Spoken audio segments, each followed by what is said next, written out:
Ooh, that was a retro intro that I used like on one stream once upon a time. It was almost as if it was made for it.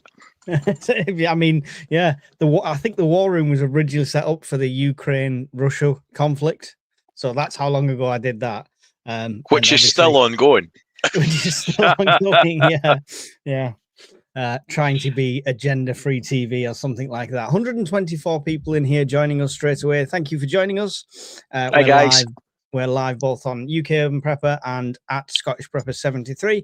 Whichever channel you're watching on, before you get started, make sure you smash the like button. Share it if you can. The more you like it while it's going on, the more YouTube will push it out to the other channels. Massive thank you to scroll back up to the top to Andy Walker 6908, who got the first super chat of the day. And hi, Brian. This should set Mike off. No, it's all right. Brian can keep his £1.20 by the time YouTube takes its cut. There you go. Thank you very much, sir. It's all appreciated.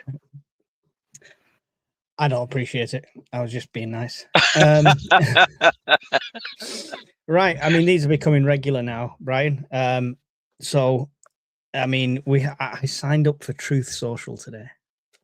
I have an account on Truth Social just so I can keep an eye on the crazy orange man. You mean Jesus Social?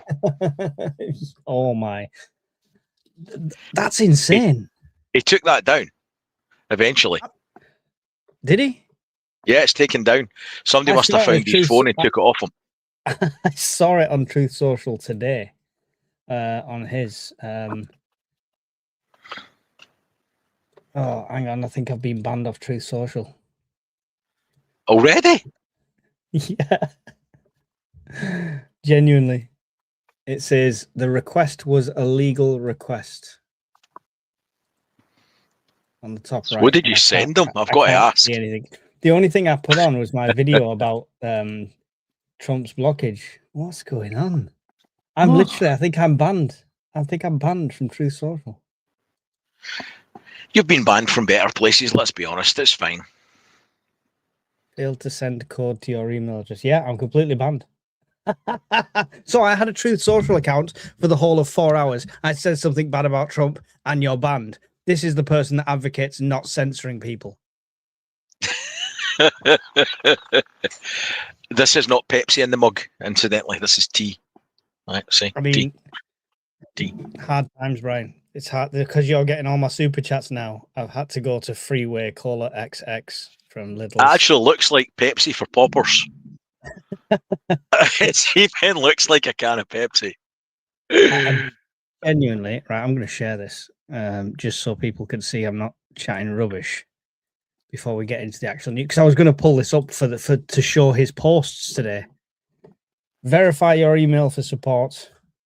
Your email address. There you go. The request says on the right there. The request was a legal request. Failed to send code to your email. Oh dear.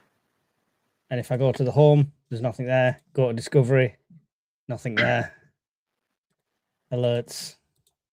I'm just completely blacked out of Truth Social. So there you go.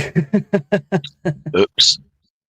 Yeah, don't badmouth the person that owns the world. I feel like I could go onto X, post a video saying I hate Elon Musk, and I wouldn't be banned overnight.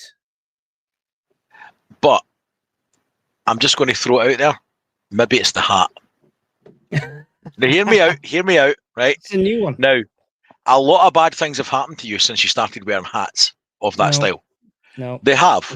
The finger. No. I mean, your viewing figures, some of them were down a bit. I never wore one of these. No, they're not. No, they're not. I've gained 600 subscribers in a week. Bite me. Yeah, the hat works. But that's just hate mail. Yeah, so I was going to look for, can we see it on here? I was going to look at his post. He's still got Portus account on here, hasn't he? I don't think he shared the Jeebus thing on here, but it was on Truth Social when I could access it, which is mad. Yeah. No, that's the last 20th of January. No, well, okay. His post on Truth Social was basically about the blockade. So they're blockading the blockade. But then the last post I saw on there before I was banned, he said 34 ships have passed through the Strait of Hormuz yesterday, which is the most since it all started. I don't think that's accurate. What's the shipping data saying? Well, I've not got I'm not paid for the account to get the. I'll need to speak to JP about that. He's really good at finding it. Well, I have noticed that there's some odd ships going around. There's Indian ships passing through right now. Mhm. Al Haji Hassan 1479. See, the blockade has started already. Started today. Yeah, but how? Do they have enough assets to blockade that? Can they blockade it close enough to the land where they're going to get hit from stray drones? But it's not a traditional blockade, though. It's not a blockade of... But they're blockading the commercial ships. So it would be the warships that would be a target. Not so much the commercial ones, unless it was by misadventure. But yeah, they've got satellite real-time monitoring. They've got radar monitoring. But one of the analysts was on today, and I was listening to him, and he reckoned they needed 2 carrier groups there to cover effectively that amount of water. But there's another one on the way. But that's not the problem. That's not the problem. The problem's China. The problem's China that needs so much oil, and it gets so much oil products from there. Yeah, and if he tries to shut them down, I don't know if you've seen it today, but they've sent the 58th Fleet, which is a destroyer group primarily. So the Chinese have sent that from Djibouti today, right. And it's sailing out there. And there's a couple of schools of thought on it. The one that I give most credence to is that they will almost certainly, if there's any threat of their ships getting stopped, they'll put their warships next to them, kind of like the Russians are doing with their ships in the Channel, to give the US a moment of pause that any interdiction, physical interdiction of the ships might cause a pew-pew shooting war. And the other school of thought is that when their bluff's been called before with hard sanctions, they just turned around and applied sanctions with precious metals right back, and he caved. So, my concern's China. Well, I don't know if it's China or if it's through Iran, but this was a ship heading for China. So I thought it's a good one to track. And it was due to dock in China 10 p.m. Greenwich hour time tonight, so in 59 minutes. And it came up here at some decent speed, and then it's just been here the whole time, basically. So yeah, it's the Rich Star, and you can see the destination port there is China. But yeah, it's oil chemical tanker, and that's just been stuck there. So is that through the American sanctions? Is that through just the risk of mines? It's hard to say because nobody actually knows, including the Iranians, and people are saying that, well, that's ridiculous. How can they not know where the mines are placed? Well, let's have a think about it. They've distributed their command network so that if any one of their leaders gets zapped, they've still got distributed command and control. They probably really don't know where their mines are now. No, they really don't. No. And the amount of times Trump said that he's destroyed their navy, I can't count on my gammy hand. So it's definitely, there's still going to be ships out there with the capability of dropping a barrel over the side, dropping a mine over the side, something like that. Yeah, they'll do it on a wooden fishing boat if they had to. The problem with the resourcefulness of a nation like this cannot be underestimated. They only need to be lucky once. 21 miles at the thinnest point. Doesn't it give you a lot of room to manoeuvre when you're manoeuvring big $billion ships around that take about 20 miles to stop? So, and here's a thing: if any of those ships get slotted and sink in the channel, that 21 miles has just got a lot narrower.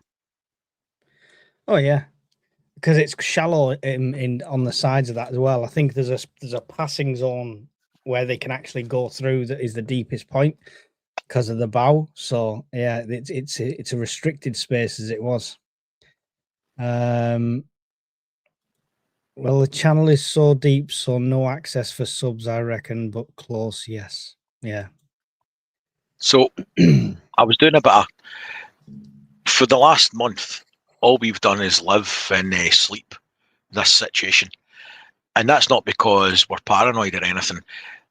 There's two reasons. One, I want to know what potential problems are coming my way, and Mike's the same.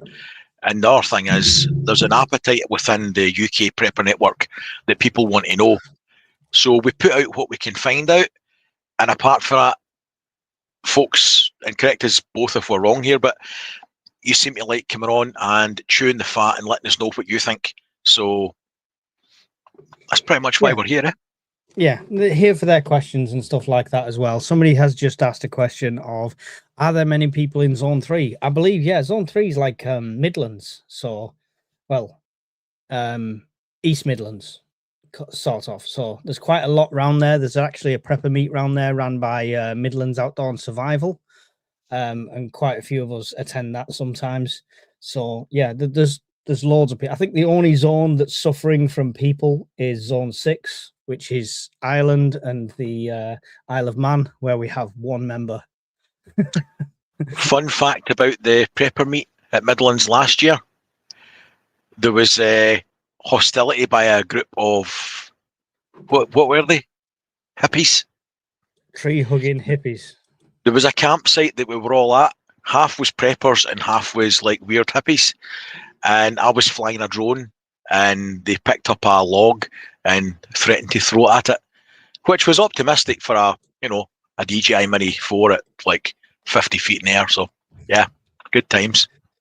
There was no violence at the prepper meets, just so aware. I think it was all just a bit of drunken antics. So it didn't develop into anything.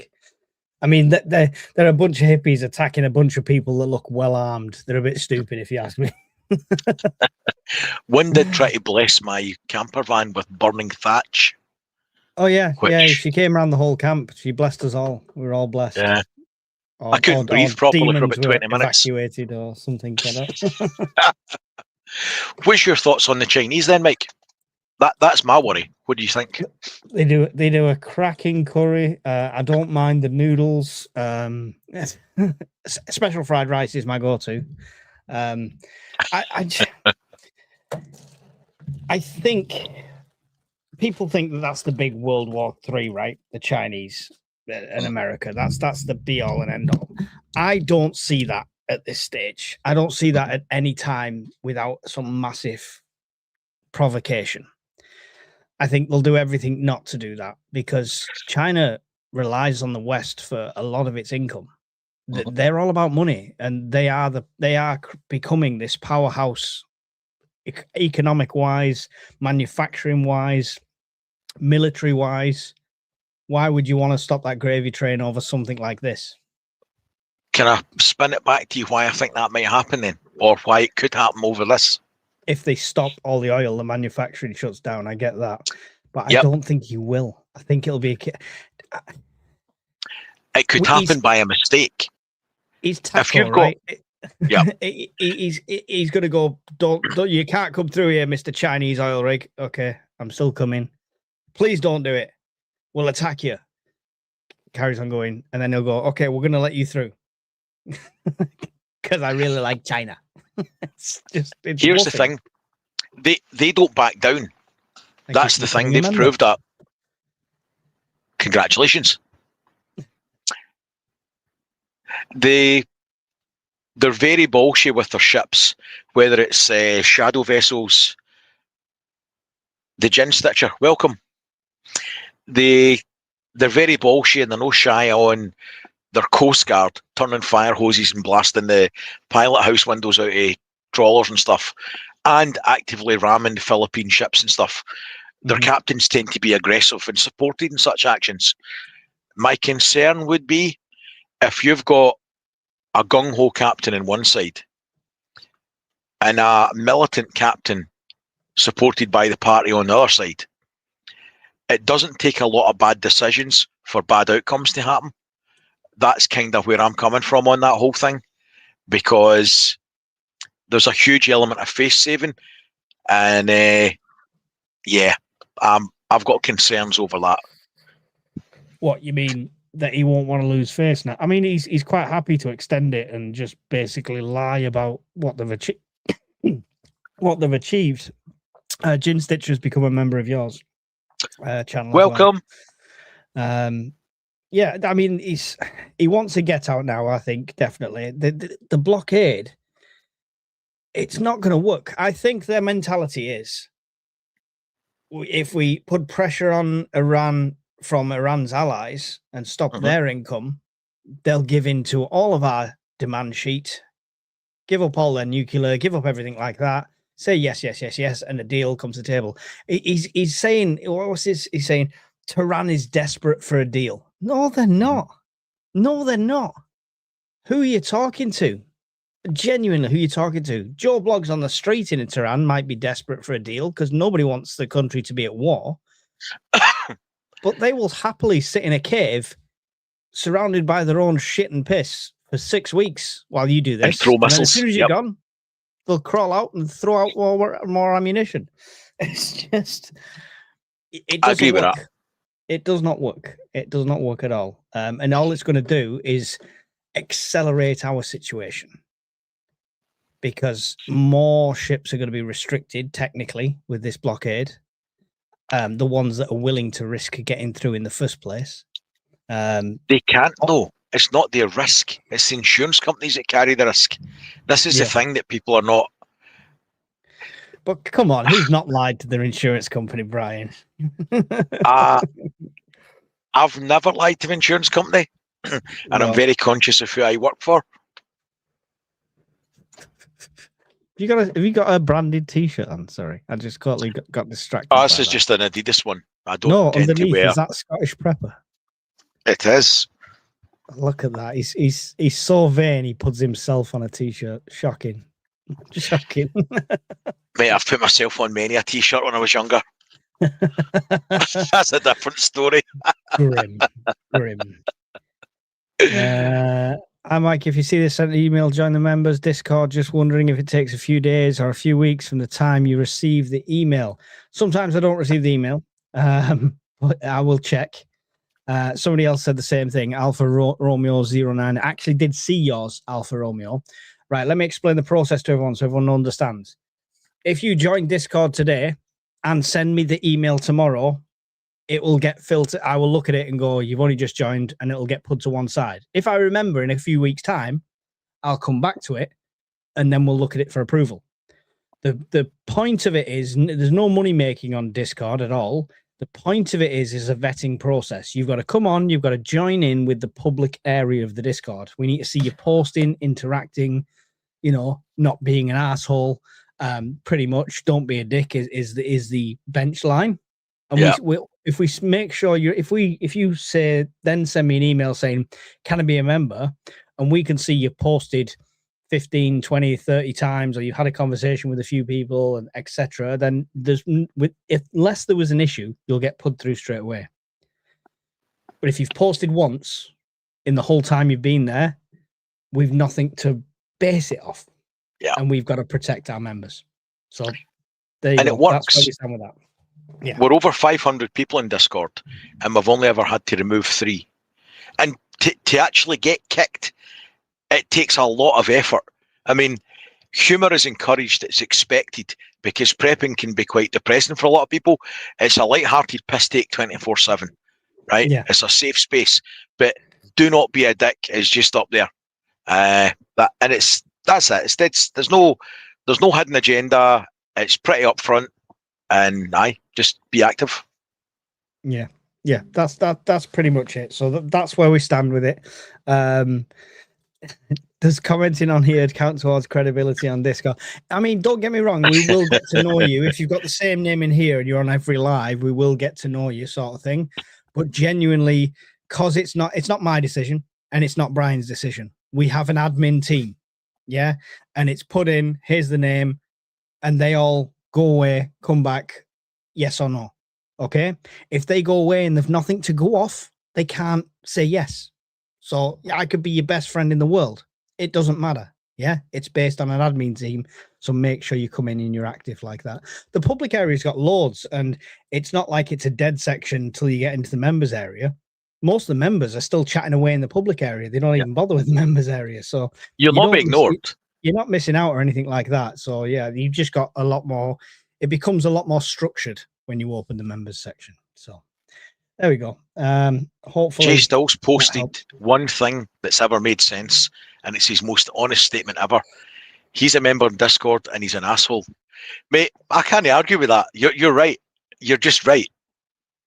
He's usually not that honest. So no, he usually lies a lot. So yeah, what do you do parts? So once you become a full member, it opens up the zone areas and stuff like that. So it's all based on Discord. Yes, we had riots in our town. The hippies were uprooting and throwing flowers at police. Oh dear. Flower power. I read today that there's no grain in Iran now, even to make bread. How long before humanitarian disaster? There will be thousands of refugees go. How can they leave? First question, where did you hear this? All right, because mainstream media a lot of people want you to think it's worse there than it is. What you've got to take into account is this country has been preparing for this scenario. Like we're preppers, the entire country has been preparing for this scenario for years, 20, 30, 40 years, whatever it is, however long the regime's been in power. Their goal 47 years on it. Yeah, their goal has always been death to the West or America and Israel kind of thing. They've been preparing. They've got stockpiles. They've got probably more MREs than the British Army has got. That's a certain. I don't think they're starving anytime soon. I think they're quite resilient, more resilient than we realize, and that's why it's lasted as long as it has so far. Hi guys, if Trump has sunk 150 vessels off of Iranian Navy, how come there is no wreck markers or the ship markers available to see? Because apparently the Strait of Hormuz is deeper than Mariana's Trench, and they're just all sinking down to the fucking bottom. Or he might be exaggerating. Just throwing that out there. All damage assessments are exaggerated in every conflict throughout history. And that's a fact. You know, whether it's the Ukraine crisis, the Second World War, whatever, they would send bombers over to hit Berlin. Did you hit your targets? Yeah, we got 60. We got 60 out of 100. You probably got 4, right? Yeah. That's pretty much what it is. Yeah, so pinch of salt, everything you see at the moment. Propaganda is flying thick and fast from both sides. The truth is probably somewhere in the middle. How do you prep cheese? Life isn't worth living without it. Buy a goat is one option. We were talking about this on Shadow Stream a while ago. You can, have a look at it, because cheese matures in an open warehouse pretty much. You can wax it, you can coat it, and you can get special. It's a food grade safe cheese wax, which is paraffin and something else based, the same as the stuff around your baby bell. And you can cover cheese in that, and the right cheese will last a long time, or it will improve with age. So big rabbit hole you can go down there, Kefi, to be fair. I've not done it myself yet, so I can't speak from a voice of authority. I'm pretty sure Brian's not preserving cheese, and without him cracking a joke about what cheese he's preserving. So we can't speak from a voice of authority, but definitely this is the kind of thing. Ask on the Discord, you'll find somebody, there's some bloody experts on it. So that's the benefits of it. Do you know, it's the one thing I don't actually keep any of the stuff in here. I don't have any I definitely don't have any freeze-dried cheese or anything. I've seen it, you can buy it. I've got the mac and cheese. I've got that. What I want to find, I want to just get, I'd love to get like one of the cans, the same size of the Augustin Farm cans, of just the cheese powder from the mac and cheese. They do that. They do that. They sell that. I need to get that, because when it hits the fan, there's loads of stuff in there that I'll eat that she won't touch, but she'll eat mac and cheese all day long. So I'll send you a link later. Nice one. I've already got loads of pasta and macaroni. I just need to find the bulk powder. I put a link on Discord earlier for the guy that was buying from the States, some of the Augustin Farm stuff. Yeah. So Yeah. I'd put an order in to see if it was going to deliver it, because it was pretty cheap considering, and it arrived. So I've put in another order. Well, you got the pancake mix, right? Is that something? I mean, can't you just buy pancake mix and can it? You can, but I like the tins and I like them all stacked up there on the shelf and they look better. So I know that sounds really bad, but I do like that. So the grain story was on 2CTV today from people sending him videos and news. Okay, I like 2C. I like Maya. Good channel, but still a pinch of salt with that one. I don't buy that one at all at this stage. Cobble's handbook.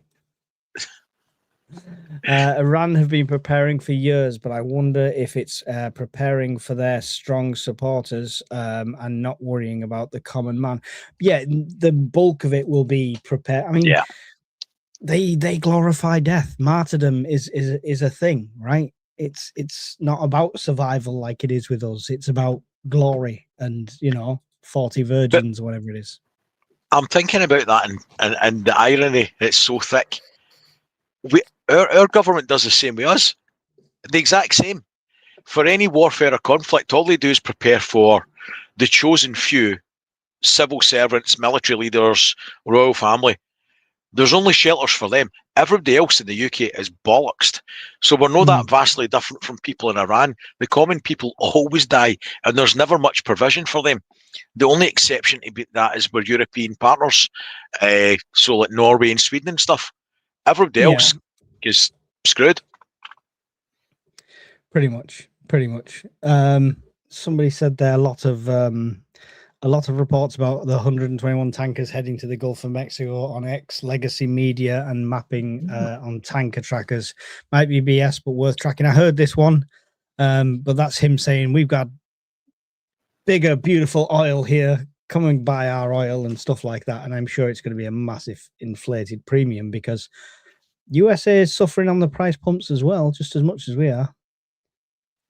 Global Cheddar market. Gorge, a good prepper's cave.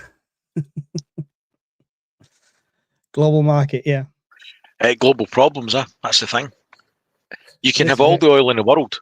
Even if we produced enough oil to be self-sufficient in oil derivatives, the prices in the UK would still be climbing. Here you go. This is why we do what we do. You can freeze cheese, but it tends to be quite crumbly when you thaw it out. Vacuum sealed, it keeps a year or more in the fridge. There you go. Yeah, I never knew that. Good to know. Nutritional yeast instead of cheese. Def a poor substitute, though. If you can get milk, some cheeses are easy to home make with vinegar or lemon juice, etc. There you go. Hawkins was talking about goats he was going to keep in his back garden, and he said he'd found some kind of unusual way of churning the cheese while it's still in the goat. I don't actually know what he meant, but I'm sure he'd been watching videos on it or something and had practical tips. Wrong on so many levels. On so many levels. Would I lie to you?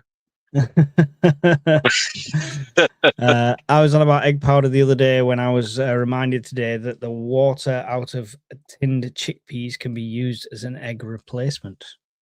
Oh, interesting. I never knew that either. I don't like chickpeas, so I haven't got many tinned chickpeas.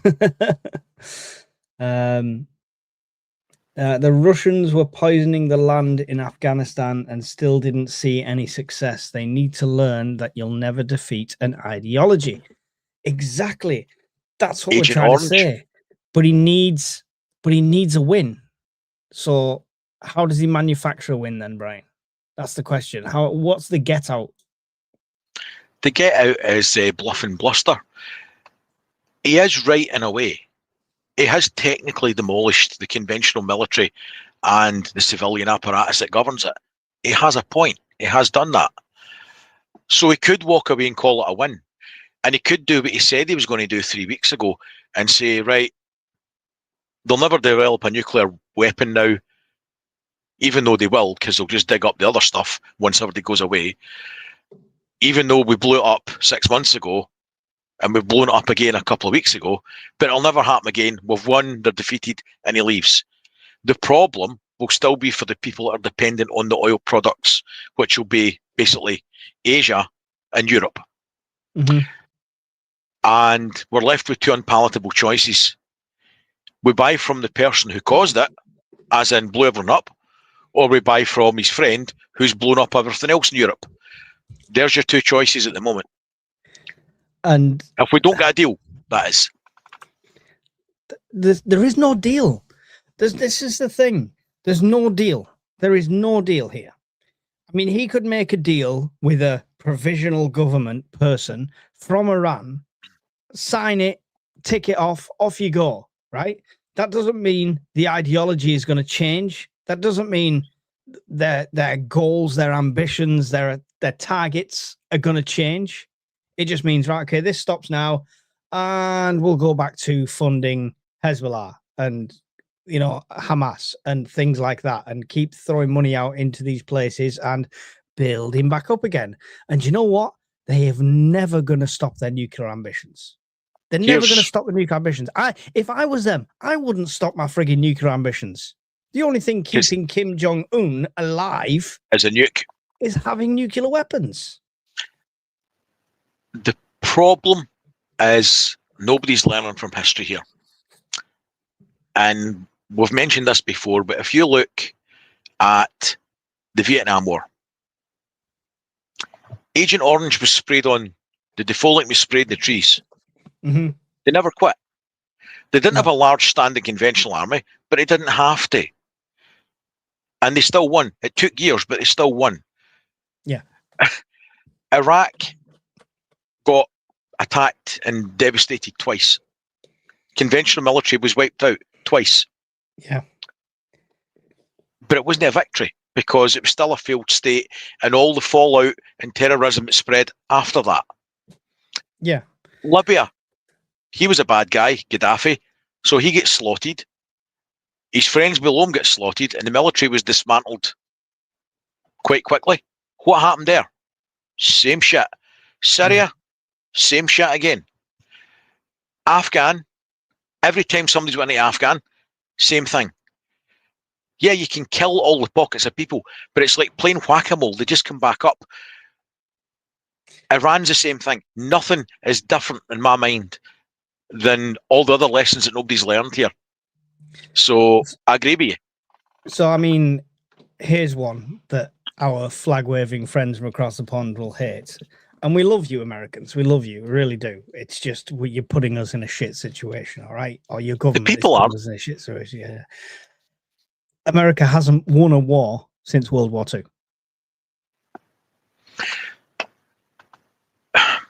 They win the battles well, but the strategic...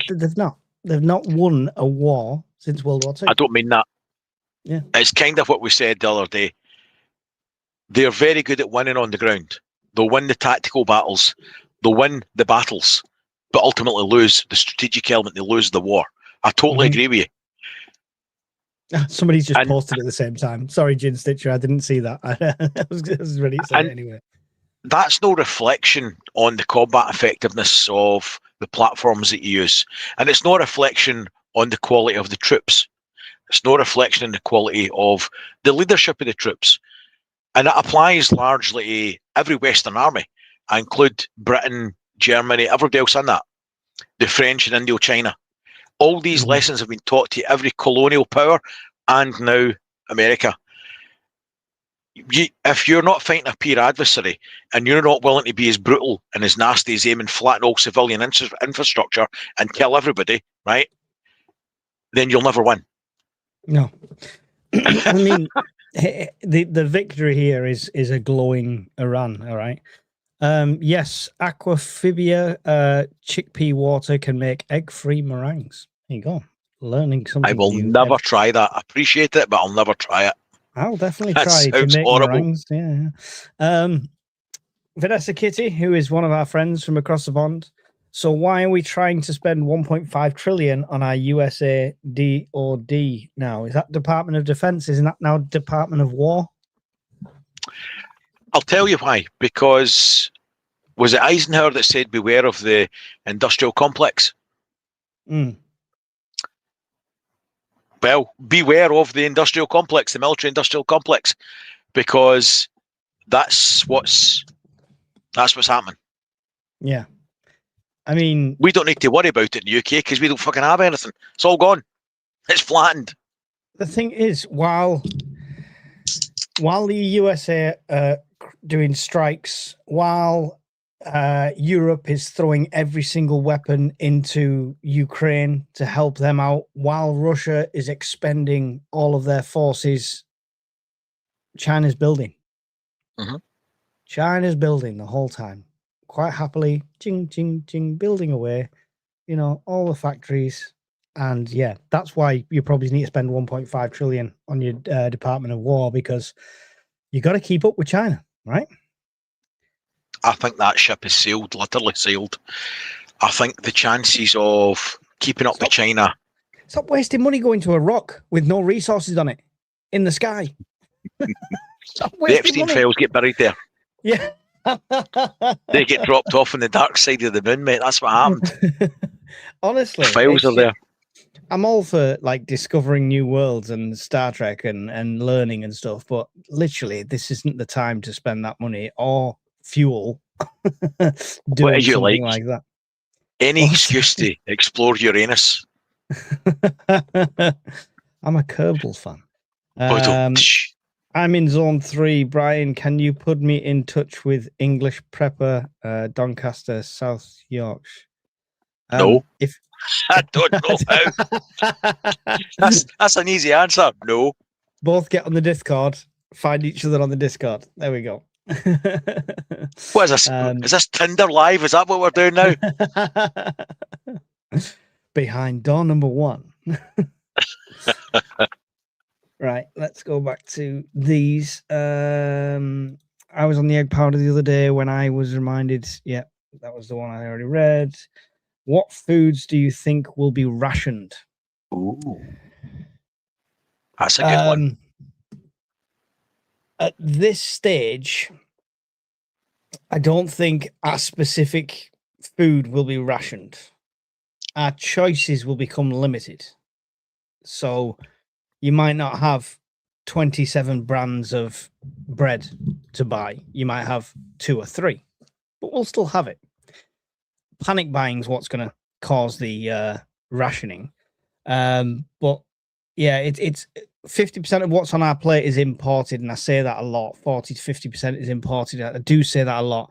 That's not to say you can't live without that imported food. We've got stuff here. Now, the problem we're going to have is the fertilizers, not the fuel, not the oil. It's the fertilizers not getting through, and it's the stuff we grow ourselves, because we do actually grow some ourselves still. So what you'll see shortages of options on, for me, is fresh foods like fruit, veg, and fresh meats. Next year. Yeah. Well, potentially you could start to have them coming in this year, the options, because of not getting the imports through. So you'll see that restriction, and then the numbers will drop by next year for definite. Yeah. So the fertilizer is a bigger issue to us staying alive than the oil is. The oil affects a lot of things, but fertilizer's even more important.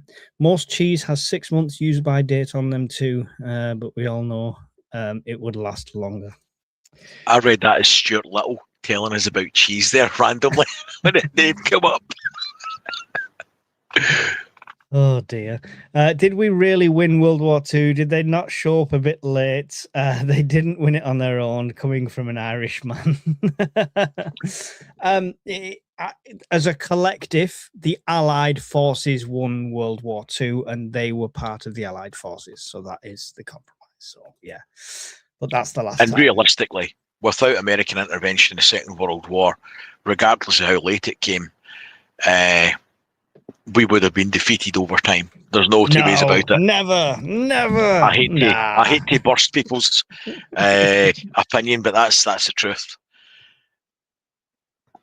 I hate that. You'd all be speaking German now if it wasn't for us. Oh, I hate that. Nine. Here's one, right? On that very note, Do you think we would ever get to a stage that they would drop tactical nuclear weapons on Iran?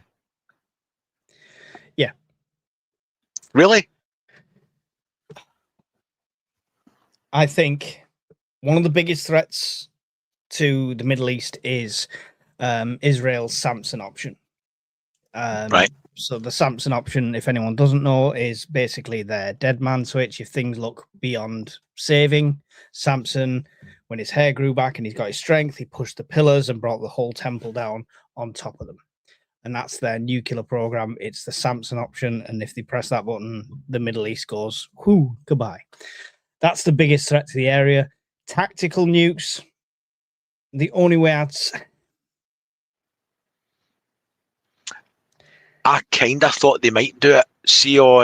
I see it as a World War II scenario if they use them. So I think the stage would have to be boots on the ground.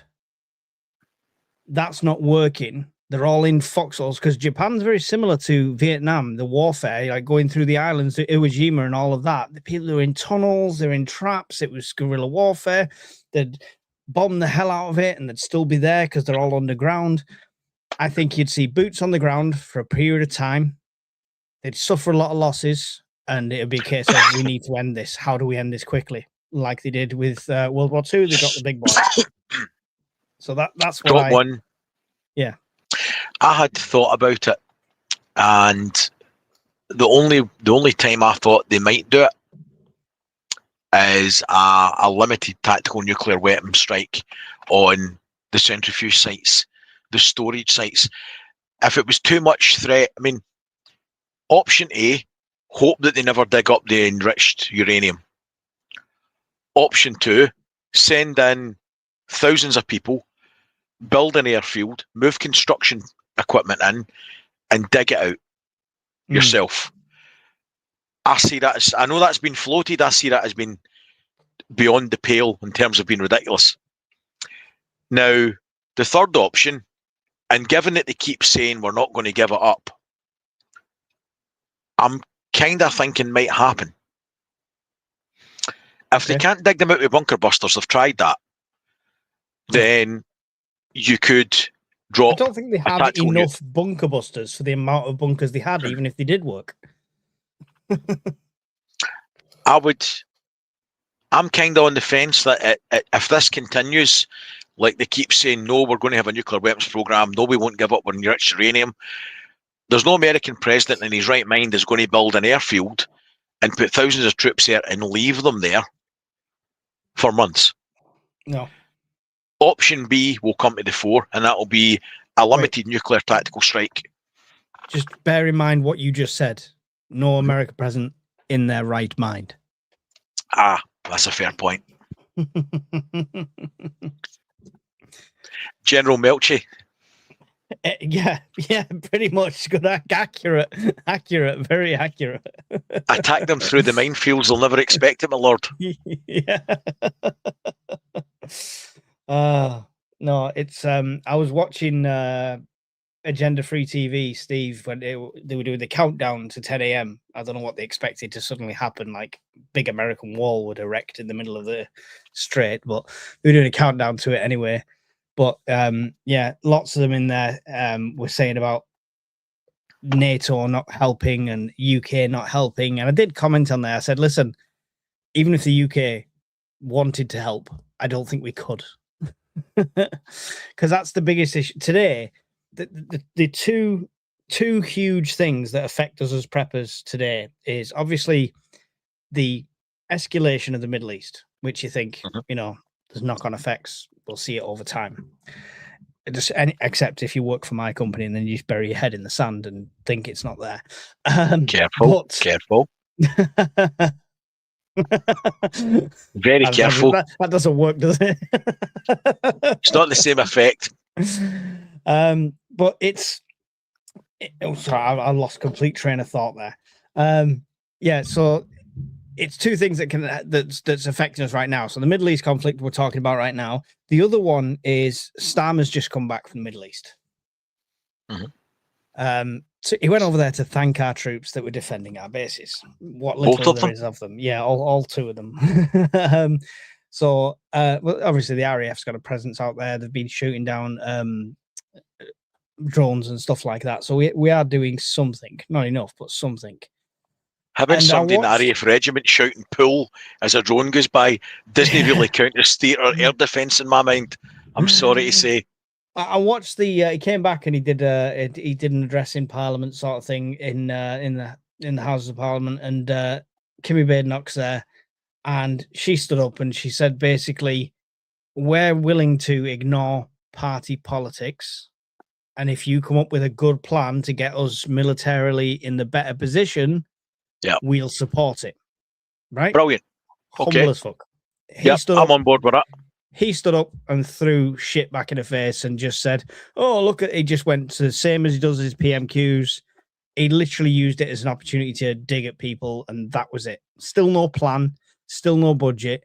We've done the strategic defense review, 7-8 months ago? Nothing's in place. They've no money. They have. They've no money they're willing to spend on it. Put it that way. That's it. But they're making 20 million a day right now off the tax on the fuel that they're not. Oh, but they're helping the cost of living, Brian, because they're capping our energy bills until July. So this warm period, don't worry, your bills aren't going to go up. In winter, we're going to screw you. And they're also what's the other thing they're doing? They're taking all the children out of poverty by lifting the 2-child cap limit. No, they're not. Child benefits 120 quid a month. That's not taking a child out of poverty. You must make a fortune. I spend more than that on nappies. It's ridiculous. Yeah, but you've got 8 kids though. Yeah, but it's like a millipede with nappies on going out the door.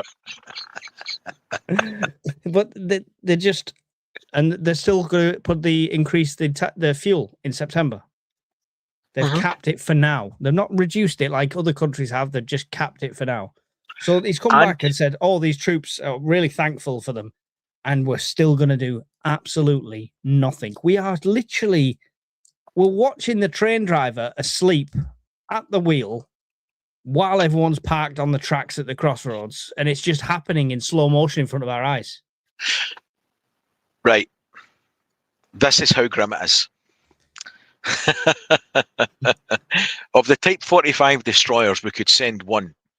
It took 2 weeks to get there on a 1-week trip, and it's broken down already. Right? We're putting one back in the water this year that spent 9 years being refitted, and it took 3 fucking years to build it.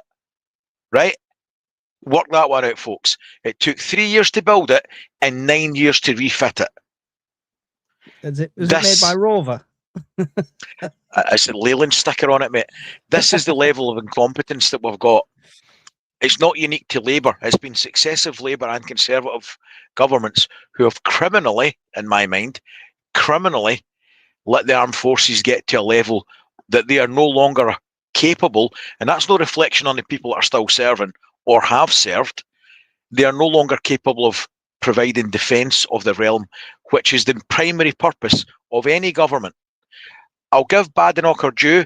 If she actually did stand up and say that, he should have bitten her hand off. Yeah. And they should have said, right, we're skint as a country because we keep spending it in pish, right? There's no more communal toilets. The entire side of the House of Commons broke out in laughter when she said that. The Labour MPs were laughing at her saying, we'll put party politics aside.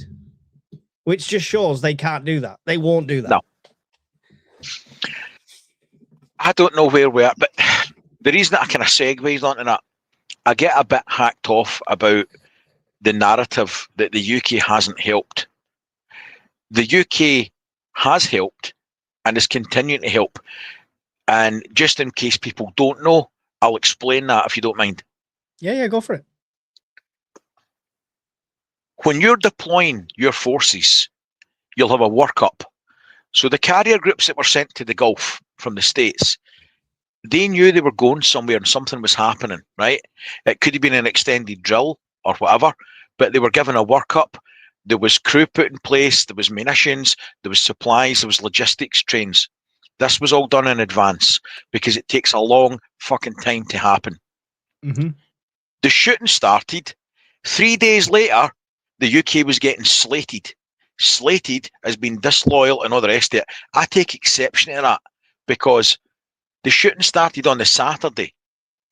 Yeah. By the Sunday, British bases were being used for ferrying purposes and storage of munitions and launching defensive sorties, and have continued right through the last 5 weeks. So we know prep, we have helped where we can and how we can. Yeah. Had we had some warning, and this bollocks that we would have leaked, that's a crock of shit, right? Nobody leaked in the first Gulf War, the second Gulf War, or Afghan or anything else. British soldiers and female women, personnel, and all the rest of it, service personnel, bled and died, and billions of pounds of UK funds were spent helping and supporting, which I've got no problem with. You help an ally. We were never given a chance to help. We've been slagged off for 5 weeks, and I'm fucking fed up with it. No, that's it's valid. It's valid, but I mean, my only caveat to that would be, if I was in his shoes, Trump's shoes, I wouldn't trust Starmer as far as I could throw him either. No, he's useless. I'm not making excuses for the guy. It's not just he's useless. You're talking about somebody who's approved a Chinese embassy, mega embassy, mega embassy in the centre of London, near vital facilities and vital information. Yeah, he's a moron. There's no debating that. Yeah, so for me, I mean, maybe he should have picked and choosed a few allies or give a bit of a heads up and stuff like that. I completely agree. And he shouldn't have jumped on the bandwagon of slating after the fact. People need time to mobilize and do that. But initially not telling him, I don't think I could trust this government as far as I could throw them. And if I was the United States, I would have. They should have done, in my opinion, they should do what they're doing well. They should make America great again. And that is nothing to do with a foreign war, right? You took Venezuela, you've got extra oil there and stuff like that. Brilliant. Now become insular. Ignore what's going on over there. But they can't. They've got that ally with Israel, and that's what's dragged them into it. There was no need to, if you go what was said at face value 6 months ago, when the Taz and all the other centrifuge sites in Isfahan were all hit, if that was true and your bomb damage assessments were right, which there was great fanfare and aplomb made of that they were right, then there was no reason to strike again, right? It was the weapons of mass destruction capable of hitting Europe and the US in 45 minutes. The whole reason that the Gulf War started in the first place, it's a crock of shit. They didn't have a nuclear weapon ready to deploy straight away. At best, they could have made a dirty bomb and strapped some radioactive material on a ballistic warhead, literally gaffer taped it on, and then exploded it and spread shit everywhere. Yeah, they could have done that, but they didn't have a viable weapon system at that time, and don't have one now. It's all bollocks. Yeah, if it reeks of the Saddam's weapons of mass destruction, right? It's nonsense. It's absolute bollocks. So I'm carefully saying this. Pakey, I'm going to say Pakey. 100% would be leaked. Remember Kinnock, he was tested, and MI5 were clear that he couldn't be trusted. This lot are weaker. So, I mean, yeah, the government in power, I get the trust thing. I get that. And let's play devil's advocate that you are right on that. Because you may well be right. I'm not right about everything. I'm wrong about a lot of things. Let's say they couldn't trust them. Okay? It doesn't change the fact, if you go in and you start a big fight and your friends and allies have had no prep time, whether you trust them or not, they can't sortie their ships. They can't sortie their troops. They can't get the logistics train in order. There's no magic button that you go, boom, add some water and an army pours out. It takes time to mobilise forces and all the rest of it. And it's going to take us a lot longer because we've got hardly anything fucking left. Yeah. And we can't manufacture either. No. As an ex-wife of someone who served the Navy in 1990-1991, I am still proud he served. I'm proud, and I thank every single one of our service personnel for their services. It's not their fault that they've been hit on from a high and had the rug pulled out and have to make do. What was it? Was it on here? Who somebody mentioned? Or I mean, I might be talking out of place, but one of the hotels, or one of the military bases. It was Roger mentioned it, wasn't it? I think it was in the green room, so I might be overstepping the mark here. But one of the military bases that had housed cadets and troops for years and years and years and years and years. Yeah, I remember that. Yep. Is now being used to house our friends who are seeking refuge on rubber boats. However, suddenly it's not fit. So they've invested, what is it? Was it 20 million into? It was millions and millions of pounds. Millions to get it livable. Apparently it wasn't livable when cadets and troops and everyone like that were billeted there. But that's not good enough for the standards of people that are coming here illegally. So, yeah. That's why we don't have a good military.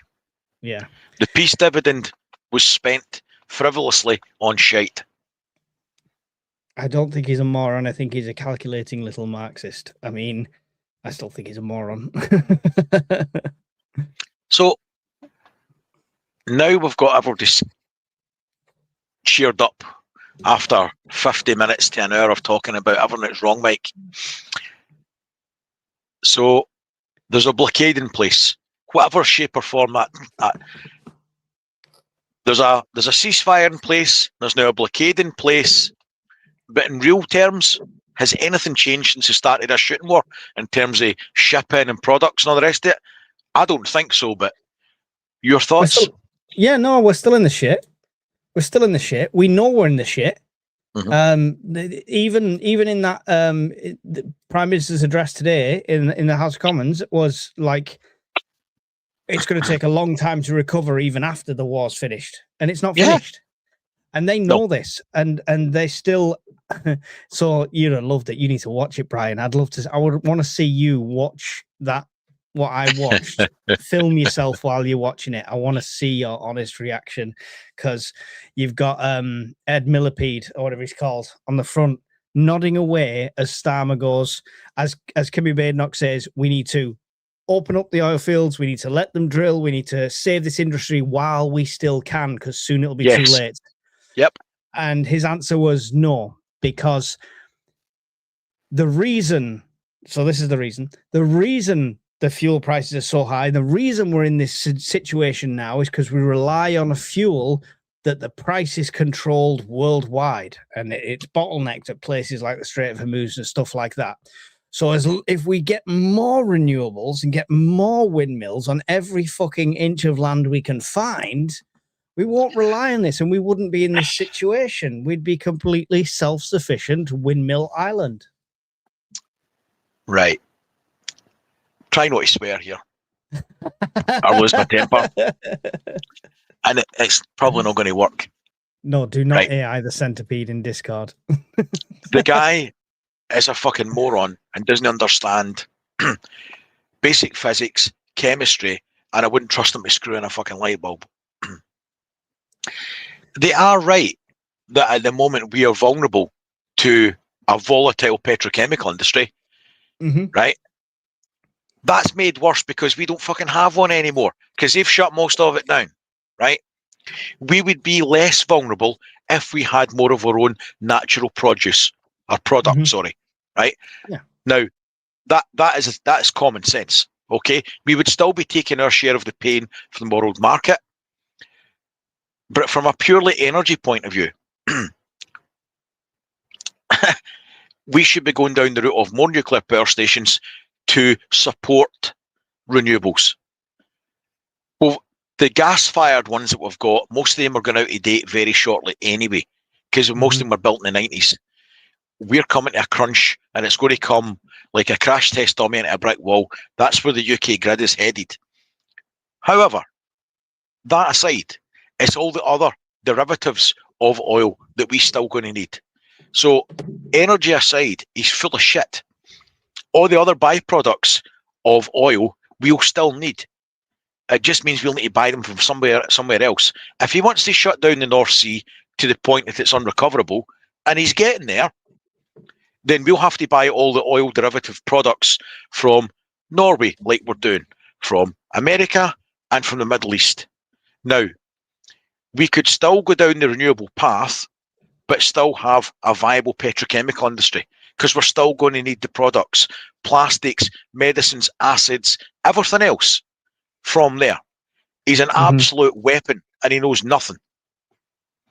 You need to watch it. That'd be your highest grossing video, just you reacting to that speech. That'd be better than the Faraday cage. Catherine Porter is the Jedi Master on all things power. Worth a watch if you're not familiar. Yes, Brian's sung her praises and put her in the Discord, not literally, but posted in the Discord many times. I rate her very highly. Anytime she opens her mouth to speak about the subject, you should listen. Yeah, definitely. World War III started with Trump's lockdowns and pausing us with jabs. There you go. I mean, that's the jabs. Interest at World War III. We talk about it. It gets thrown around all the time, and it got thrown around when obviously Ukraine invaded Russia and stuff like that. Is it a thing? Is it never? Is it not? Is it going to be a world war, or is that going to take NATO to be fully involved, or China or Russia to be against another? Is it going to have to be superpower on superpower for that to be World War III? You're in World War III, and they're all involved.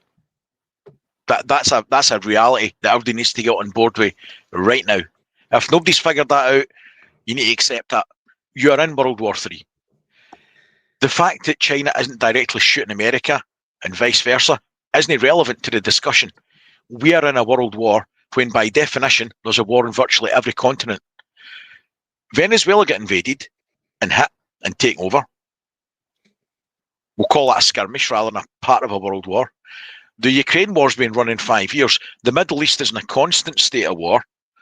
And in between that, you've got all these little mini proxy fights that the West is supplying somebody to hit the East is supplying somebody to hit the West. I don't think I've ever felt a time where bad things could happen short of the Cuban Missile Crisis, and I wasn't even old enough to remember that. I think we're in more danger now than we were then. And people then had rosary beads out and were sitting praying on mats and everything else you can think of, hoping for salvation. And yet at the moment, we've still got this crazy idea in our head that it's not World War III. But it is. We just haven't called it that yet, but it is. But I mean, Sky News reported on the UK to release this new war plan and stuff like that, which would be great. Some sort of resilience book would be great. Anything's better than nothing. But I mean, I've spoke to you about like what's going on with my work and other people I speak to and stuff like that. I also have a YouTube channel that talks about football and stuff like that. And outside of this circle, outside of me, you, the 279 people here watching us, outside of the Discord, all of that, it's business as usual. It's just a little price hike on the pumps. At what point does it become? Do people are going to wake up to this? Because they haven't been hit by the car yet, right? They've not been squished by the car, but the car is coming. And what I mean by that is Joe Public is walking along the pedestrian crossing. They've stepped out in the middle of the street. They know there's a car coming towards them, but if they don't look at the car coming towards them, then they're perfectly safe because nothing's going to happen to them if they can't see it. I hate to burst their bubble. The car's now a big fucking bus. It's coming right towards them, and you can look away if you like. It's going to hit you. That is the world we're living in. They think if they don't look at the big scary thing, then nothing bad's going to happen to them. It's as good as putting your head under the duvet when your house is on fire. Yeah. That's my thoughts. But are they to blame, or is media to blame? Because I hate to put this on the screen. The We're all to blame. The biased broadcasting company. They talk about the blockade there, but everything else on here is scandal, bribes. You know, there's no big thing about that. They've even took off the Ukraine war like that doesn't exist anymore to people. And the UK news, UK could adopt EU single market rules under new legislation. Starmer says UK will not join Trump's blockade. And there's no like get ready or this is coming or dangerous or stuff like that. It's just hidden. I'll tell you whose fault it is. It's my fault. And it's your fault. And it's everybody else. I liked it when it was your fault, not when it was mine. Everybody else has had children in the last 30, 40 years. It's our fault. It's well-intentioned, but it's our fault. Because when I was growing up, I had helicopter parents, right? They would pick me up after a fall, but they would let me fall. Okay? Mm-hmm. Yeah. Whereas when my kids were growing up, probably like yourself and 99% of people in the world at the moment, we had to throw this big protective zorb round about them. The wind wasn't allowed to blow on them. They were never given a chance to be children like we were. Come home when the street lights come on, right? And if you didn't come home when the street lights were on, you got a slipper or a hand across the arse cheeks, right? There was action and penalties, right? You could win a race and you could lose a race. Now, you'll get the golden rules at school and told if something's wrong. It's Baba Woolly Sheep and everybody's a winner at the egg and spoon race. That is not the world we live in. That is a fantasy that we have built. The and participation trophy generation. Yes. So unfortunately, it's my fault and it's your fault and everybody else's fault of the world we live in, because we've built this world that they think there's a constant safety net around them. So they're incapable of believing that something's wrong. All they know is they've got all the rights, but no responsibility. And I'm sorry to say that, but that's my opinion. No, I don't do the participation trophy thing. If my kid comes up and says, "Look, Dad, I got 4th place. Here's my trophy," I'd go, "That's shit. What happened to first, second, and third? Go away." Modern parent. There's no consequences. There's only entitlement. Yeah. Right. There's no responsibility. There's only rights. So again, that's our fault. I don't know what the fix is, Mike. The fix is World War III. I think we need to get hit by the car. Yeah. Unfortunately, it's. I don't ever want to be that guy. I am the hope. I'd love to. Do you know what I'd love? I'd love to live in the early 90s permanently. I think it was a decent time. Technology was there, money was there, jobs were there. There was a bit of bad, but nowhere near as what we're seeing now. That was kind of the level playing field, and we've just. But you know what wasn't there? Condoms, apparently.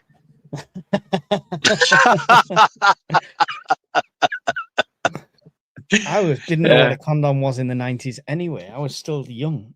You still don't know what they are? What are you talking about? I knew I shouldn't have skipped that class at school. But it's partly this woke gone mad, and there's no resolution. There's no gradual resolution. I felt like it was a mini victory when the Supreme Court said there was 2 sexes. And I thought, oh, maybe we're starting to, and no, it doesn't make a difference. Go and apply for a civil service job and see the questions they still ask you. Yeah.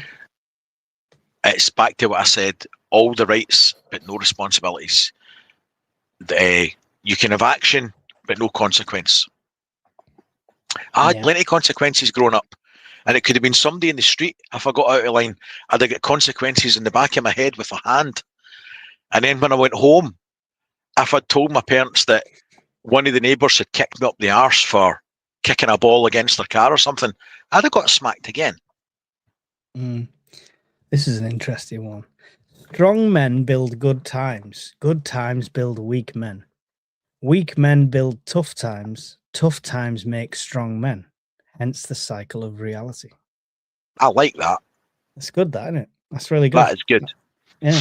Cheers for that, UK mechanic. It's accurate though, right? We've mollycoddled a generation that have got to the point where they're so entitled. I mean, don't ever vote me into power, because I would instantly scrap the minimum wage. And people would think I'd mental, but I would scrap the minimum wage. There was nothing better than going to the States in the early noughties, and you go into any restaurant and you treat like royalty, because they work for tips and they get good tips and they do earn a living and stuff like that. But I'd just scrap the minimum wage. Short term, I'd scrap it, just so these entitled people who are entitled to a job suddenly had to actually earn it. When's the last time somebody got a smile or a thank you at McDonald's? They just don't anymore. They don't give a shit. They got diabetes though. Take money and walk through. That's it. They really, it's horrible. It's But the service industry here generally is pretty poor. And manners is pretty poor. I will tip like a taxi driver. Oh, we know you tip. But... You're good at putting a tip in. We know that. But I do, and I've always done that. I've been brought up that way, kind of thing. Like parents had the tour company. They're in America like 50% of their time. So I've been brought up that way.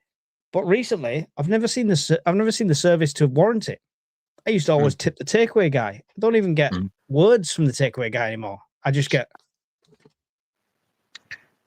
We have a panic attack because we don't keep a lot of cash in the house for giving out for that sort of thing. And when you order a takeaway now and they go to drop it off at the door, it's like a mad rush round about the house trying to find pound coins because we don't keep cash like that anymore. Everything's on a card. They're ignorant shits. I'll tell a lie.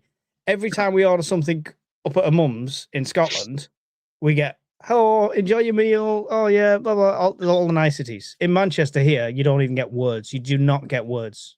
The most you'll get is 22. Yeah, okay.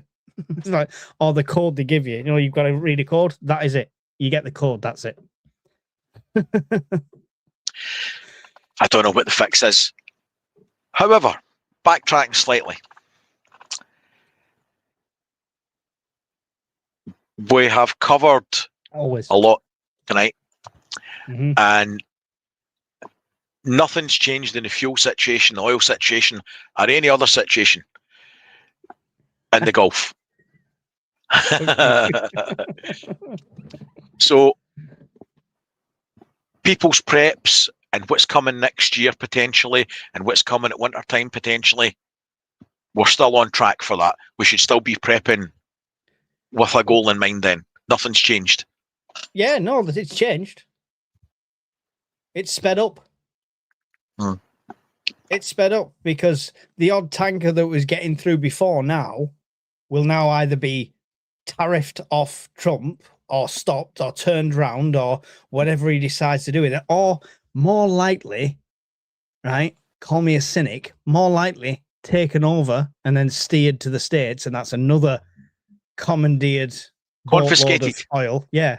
Contraband. Yeah, I think that is more likely, but it's but the Chinese won't allow that. The Chinese will only care if it's the China one headed for China. So if it's not headed for China, if it's headed for anywhere else, Trump will confiscate it. And I think it's sped this up. It's going to increase the speed. We already know we're on 2.5 weeks now till jet fuel shortage. Ryanair said it now. Jet2 said it now. They're all saying the same thing, right? Flights are going to start getting cancelled or reduced massively. And they're doing it. Yeah. And we've seen the diesel getting low. I know that's partly through panic buying and stuff like that. But we also know we don't produce fuck all here. So the bits we are getting through, if the tankers that were getting through before are going to a country that then is selling some to them, to selling some to them, to selling some to them, that then ends up selling to us, we might not be getting it directly, but we're getting it down the chain. As soon as you start that, you turn that tap off at this end, it gets empty. Protectionism. Yeah. People are going to become more insular, and we can't do it. We simply can't do it. Unless we all suddenly decide we don't need electricity. Every household's only allowed one light bulb.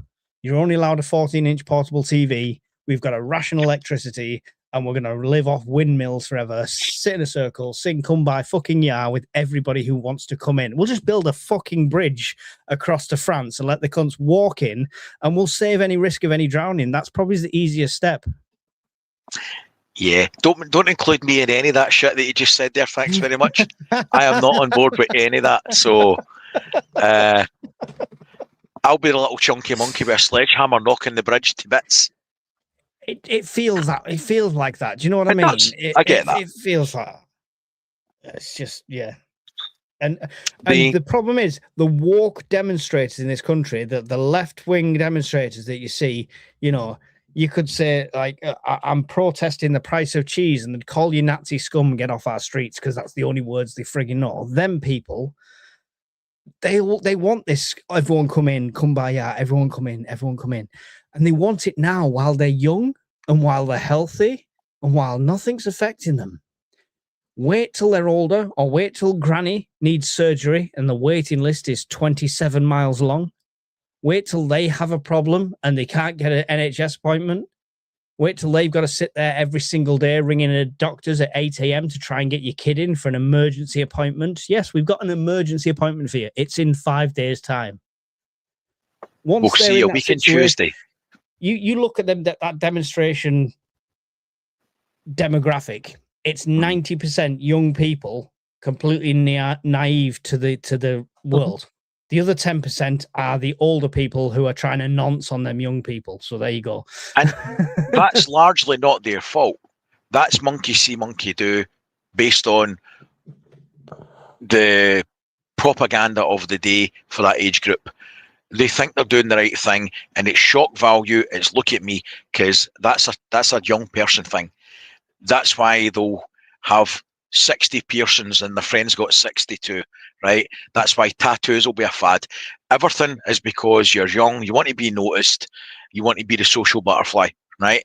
Times change as you get older. That's also a thing.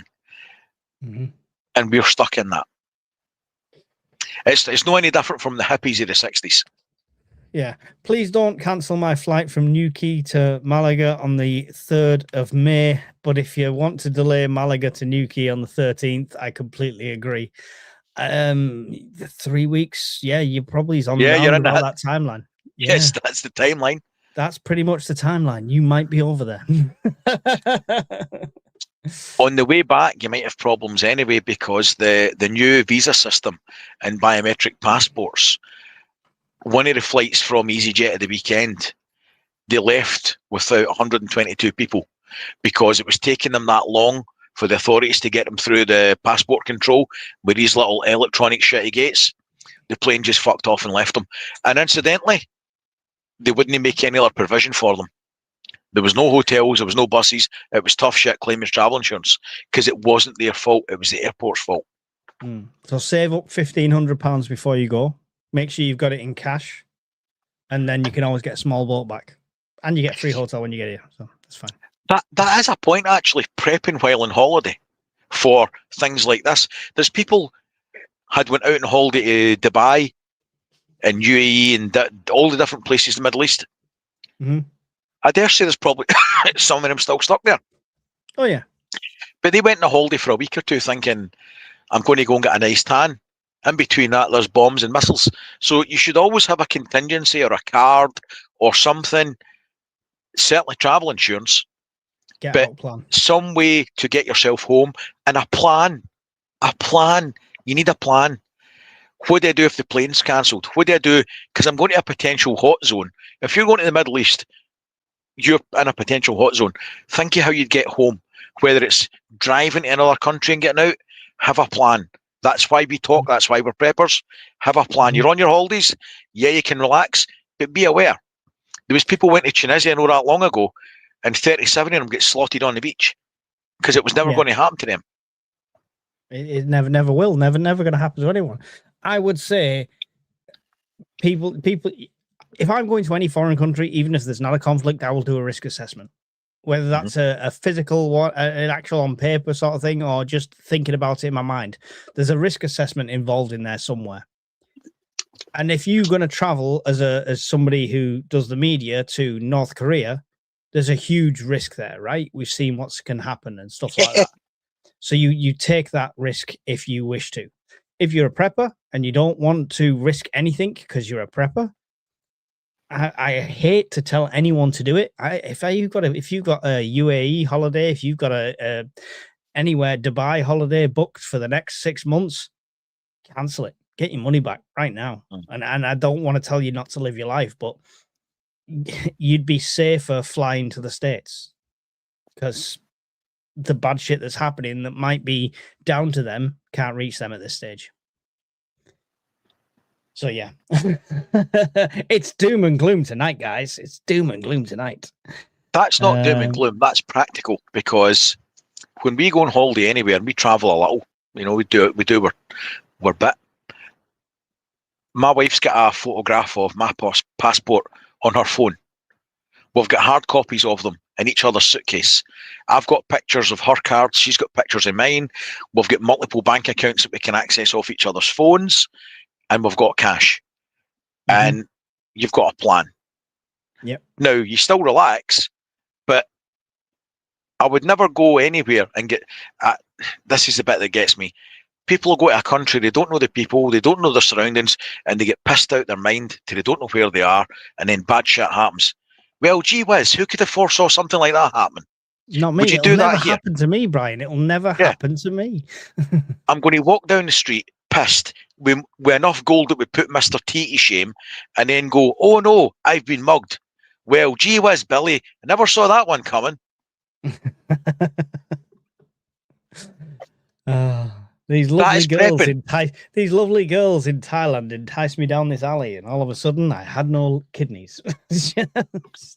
And the worst of it was, officer, they'd a bigger dick than me. That's a low bar, to be fair. Yeah. Yes, and Labour are bragging that they have reduced the waiting list, but someone commented that's because people are dying while waiting.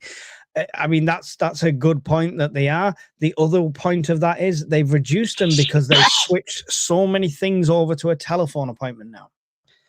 And literally, so my missus has got severe skin conditions, and they had a dermatology phone call. Not a video call. You don't see it, nothing like that, just a phone call. Can you describe your skin to me? This is waiting times are going down because they're ridiculous. People are giving up with the NHS. That's the problem. Somebody just said something about the NHS there. Hang on, I've started it. Did anyone see Wes Streeting's speech today? UK has worse NHS in developed world. People dying younger needlessly due to the state of the NHS. Right, we've got some questions. Unless you have to dart straight away, I'll try and get through a few questions. I think John's just put one up as well.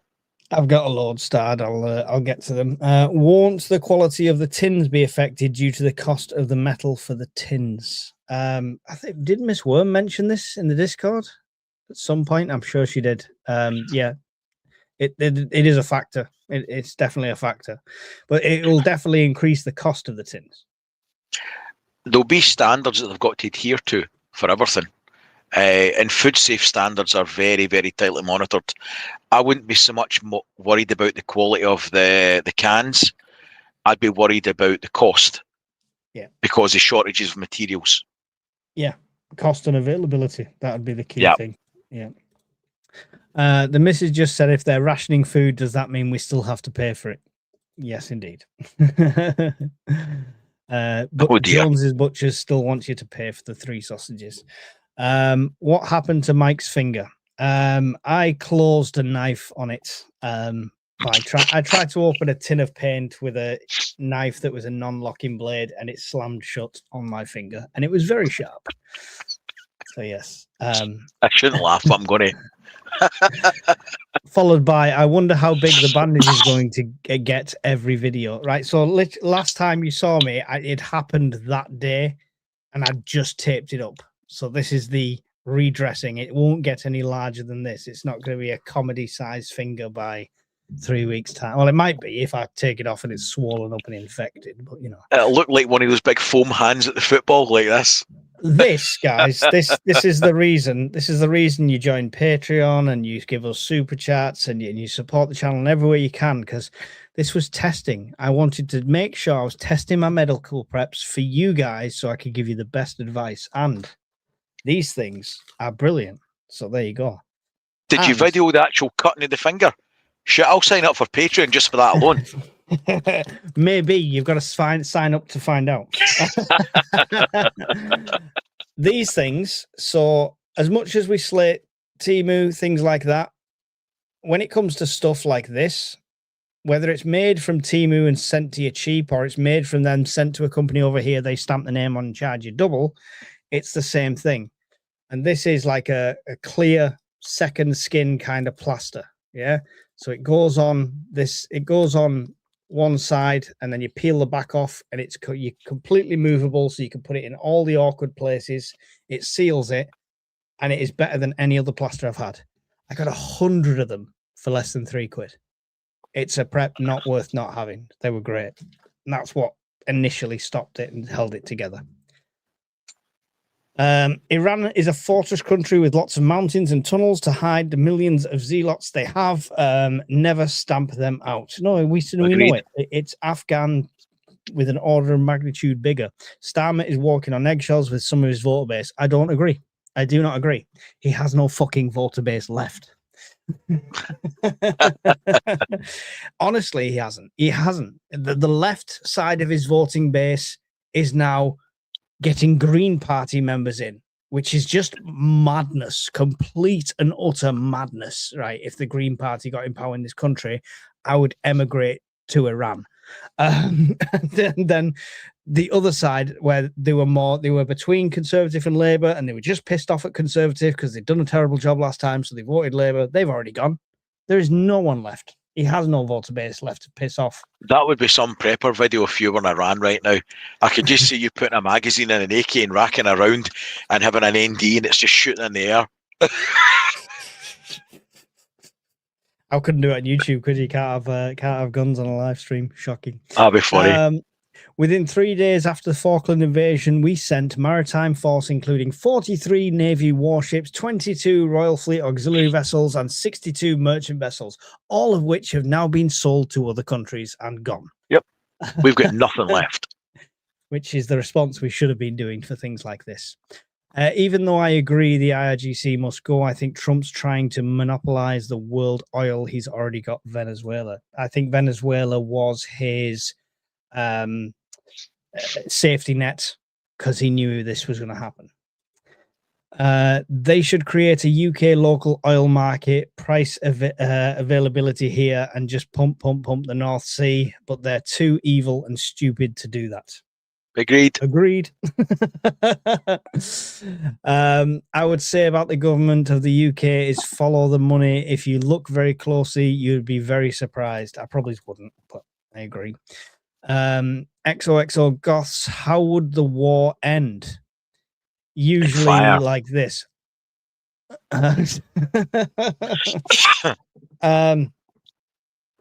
Same as any war ends, all round a negotiating table, whether that's unconditional surrender or a conditional surrender, or one side is just wiped out. It's simple as that. If you played Risk, you can be ruthless. That's how a war ends, unfortunately. For me, worst case scenario would be they drop a tactical nuke on the centrifuge sites, call it a day and go back and say that's it. We tried for peace. We had a conference. They didn't want to engage. They still said they wanted nuclear weapons. Well, there you go. There's a nuclear weapon.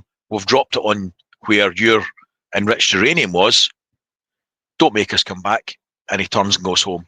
And public opinion be damned. And he could take that as a win, and he'd probably get away with it. Oh, yeah. It would be a massive victory. They'd celebrate it. They'd create a new holiday. Sure. Asymmetric war, says Alan. Yes, World War III is here, said Universal and Positive. Please don't cancel my flight. We saw that one. What's your next prep? We have a question, a real question. How dare Yay! you? Brian, what's your next step? I've changed my plans this year. I was going to do the Freck 3 Medic course, scrapped that. I was going to buy a dual fuel generator this year, scrapped that as well. Freeze dry. Update. What's that? You've scrapped it all because you're getting a freeze dry. No, I wish. No. Well, we did sort of book another cruise for 2028 that we're now paying on top of the other two, so that's part of it. But no, I've accepted that I've got a generator that's only 2 years old. That works fine. And I'm making a change to buying more freeze-dried stuff big time. So in the last 2 months, I've probably spanked about 400 quid just on freeze-dried food, plus all the tins to replace and stuff as well. So I'm actively stocking a hell of a lot more freeze-dried food, and I want to try and get as much in this year as I can. I do like the idea of 2028 feudal Britain.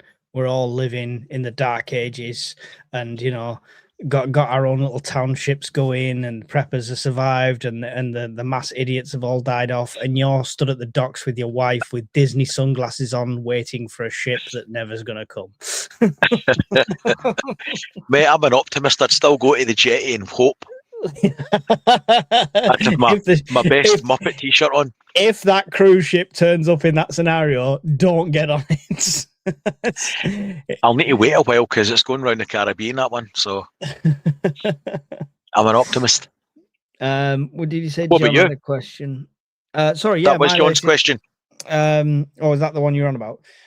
So yeah, my latest preps. Obviously, I'm doing my garden.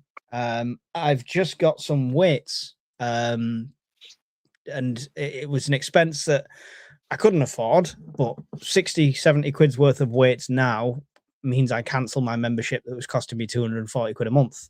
So a year, sorry, not a month. I was going to say that's an expensive gym.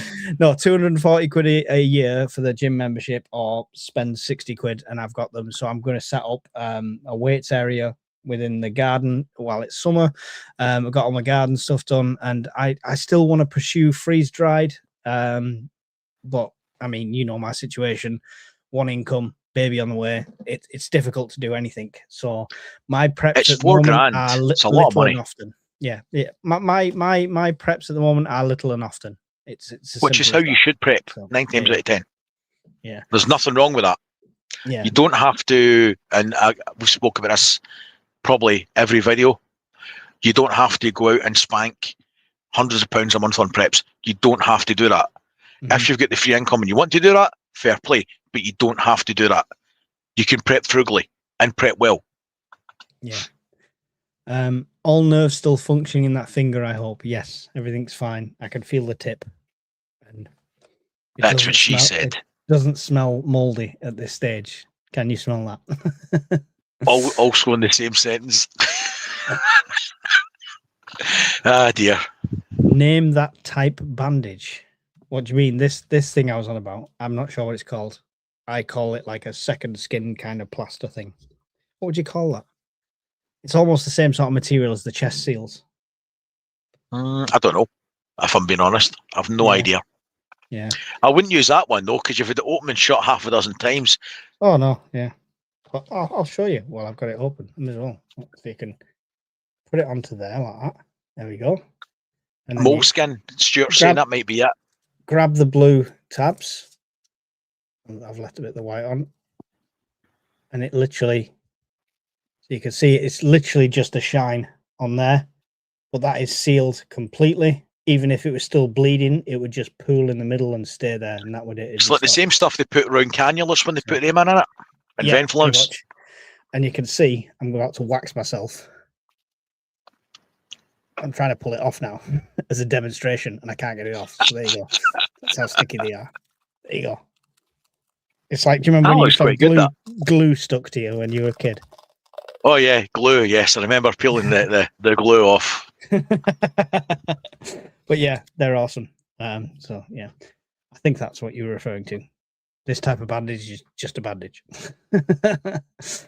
Can you post a pic of the TV plasters you recommend on Discord? Right? Yeah, do you know what, John? I'll find them after and I'll put them on and I'll let people know. Appreciate it. Iran is 2.4 times bigger than Texas. It's a huge country. That said, the Zealots are in the minority. Most Persian people want to get rid of the regime. They are very brave and suffered a lot. I tend to agree, but I think the regime has a lot more support there than the media would let on. And you only have to see some of the celebrations they've had recently when things have gone the regime's way. Yeah, but again, if they don't show willingness to support and they're not clapping louder than the next one, there's a good chance you're getting slotted. So yeah, but it looks more realistic than when you see North Korea parades and they're all going, ha, ha, ha, ha, ha, please don't kill me. You mind your finger when you're doing that, you're going to hurt yourself. I know. I'm just making sure we've not missed anything before we go. Any sources for good but budget dehydrated meals? No. There's no such thing. They're all expensive as Farquhar. Just keep looking around at the good brands like Augustin Farms. I got the potatoes at a really good deal, the potato slices, and you get different ones at good deals. I mean, you rarely get deals on like a good protein of it, but you just got to shop around and keep an eye out. Unfortunately, it's somebody freeze dry wholesalers, the ones with the blue. I'm pointing as if you can see them. I'm not going to grab them. I've showed them before. They do really good protein freeze dried stuff. Yeah. It is expensive, but not for what you get. I mean, they do Is like that the one where steaks. is that the one where you cooked the breakfast sausages up? Yes. Yep. Yeah. So Brian's done a video on that one where he tries it all as well, so you can check that out. They're good. Crystal Doomsday Queen, she's done videos on them as well. They will export to the UK. Just try and keep it under the import duty level. And their kit's good for protein. If I was buying protein freeze-dried food, that's where I get it from. Generic carbs and calorie stuff, I go to Augustin Farm. Is it the best? No. Is it the worst? No. But it suits my price point and I could eat it if I had to. Mm-hmm. I mean, I got a box of the Ready Wise sent to me from Ready Wise. I did it. That was very early on in the channel days. I hardly had any subscribers, so I don't know why they did it. Now Now I'm over a certain level. People have stopped sending me stuff. They seem to want to only send it to me when I'm smaller. But anyway, they sent me one of those. Two of the dishes I absolutely loved. I loved the mac and cheese and I loved the beef stroganoff. It was great. I could eat that all day long. It was so good. The others, I'm not too fussed. It was all over the place, like vegetable rice medley and stuff. It's not something I'd choose to eat anyway, so it's a bit all over the place. What got me with them is when you read the back of the packet. One of these packets was this big. I never read instructions because I'm like that. So the first thing I did was tear this whole fucking thing up and pour the whole thing in a mess tin, water, boiling it. I was like, oh, this is great. And I've ate this entire beef stroganoff. That was 4 servings, apparently. Yeah, that's nonsense. But do you know what that 4 servings came to? Probably 800 calories if you're lucky. 820 calories. Yeah. So one serving, 204 calories, thereabouts. How many of them do you need to eat in a day to get to your 2,000? You know what I mean? It's ridiculous. Let me see. So, if you look at that, that's supposed to be 72 hours for one person, right? Yeah. So there you go. And it's got 2,600 calories in it. So they're well shy. You're a day's worth of calories missing out of that. And that's supposed to be for one person. Now, these you would supplement with other things. And for me, long-term food storage is a 3-horse race.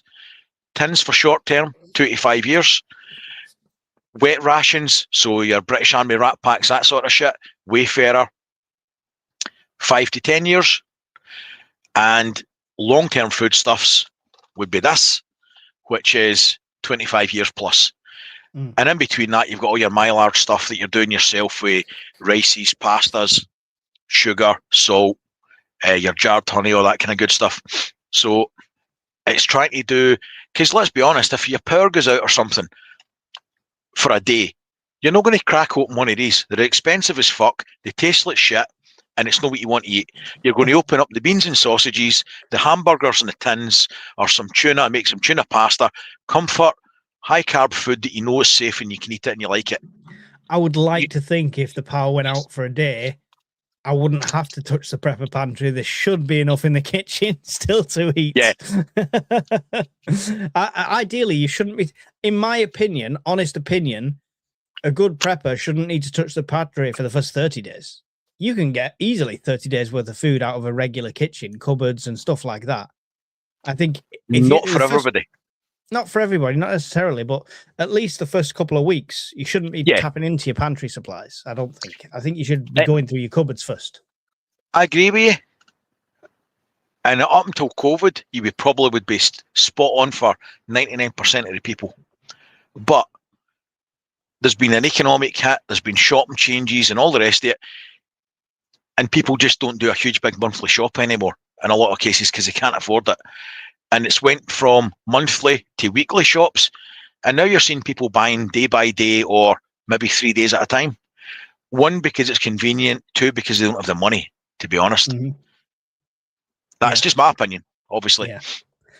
Yeah, I mean, I do agree. I just, when people say, the power's gone out quick, straight into my prep cupboard, it's like, have you nothing in your kitchen? That just baffles me. Would you consider a gym type protein powders as a prepping supplement? I do. I have. Yep.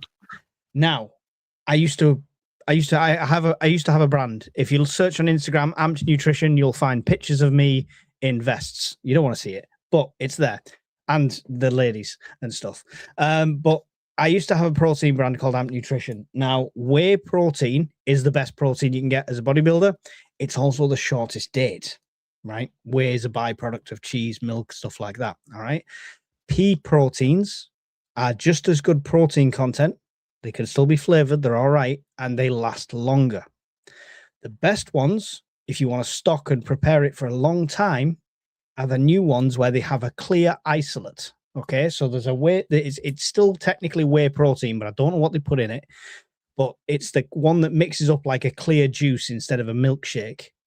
They have a longer date than them all, and they seem to store a lot better. So they're the ones I've started to store. I've also got a good stockpile of creatine. Creatine is the most researched, most studied supplement globally in the world. More than paracetamol. There's more studies on creatine than there is on paracetamol. And it's safer than paracetamol. 5 grams of creatine a day is all you need to maintain strength and muscle mass.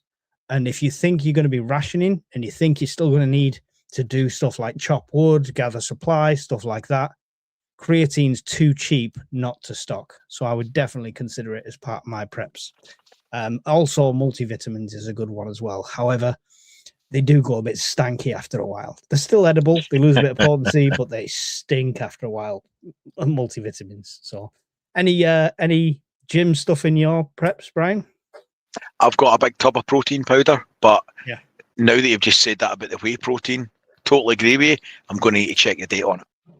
Yeah. But it's not that expensive for a big tub of protein, and you can stick 25 gram scoops in it. I used to eat a lot of it, believe it or not, and it'll supplement pure nutrition and shit as a fan. And you'll maybe spend 30. I mean, the price of one of these freaking things here, you'll get a big tub of protein powder, 3-4 times the size of that, and it's a better buy to supplement. You even the ones that are like meal replacement now, where I mean, back in our day we just call them the weight gain ones, but now they're all different. They try to rename and rebrand them. But things like the Huel, where it's a meal replacement one, that is the same, but it even has the added nutrients and the added vitamins and stuff like that. So that's always a good option as well. Definitely for somebody short on space as well. You could literally, it wouldn't want to, but you could literally live off protein shakes or Huel shakes for a week or two if you needed to, easily. So it is a good one for short space. How many calories a day are you thinking in rationing preps? Okay, first 30 days I will be on between 1,000 and 1,500 calories, purely for the fact I won't be doing much. Okay, there's no point having 2,500 calories and sitting on the couch trying not to break your light discipline. I'm not out chopping wood. I'm not fending off zombie hordes. I'm not gathering water. Everything's here for that first 30 days. So the rationing is really low, which is discipline because you've got the abundance of supplies, so you'll want to eat more. After that, the rations will actually go up in calories because I'll need the energy to get out and do things. So have you put any thought into the rationing? Yeah, I've slightly understand and agree with the thought process, but it's not the way I'll be going. Mine will be between 16. Well, the thing is, at the start of a disaster or a crisis, we're not psychic. We don't know how long things are going to go on. Yeah. So I prep on the assumption that I'll be able to maintain 1,800 calories per person. Now, that's a benchmark figure because that includes my granddaughter who's 8 years old. She's not going to eat that much, but that's the calculations that's put into place, and it gives you a bit of leeway. Now, the reason for that is, yeah, your activity levels will be lower. I totally get that. Hopefully they'll be lower.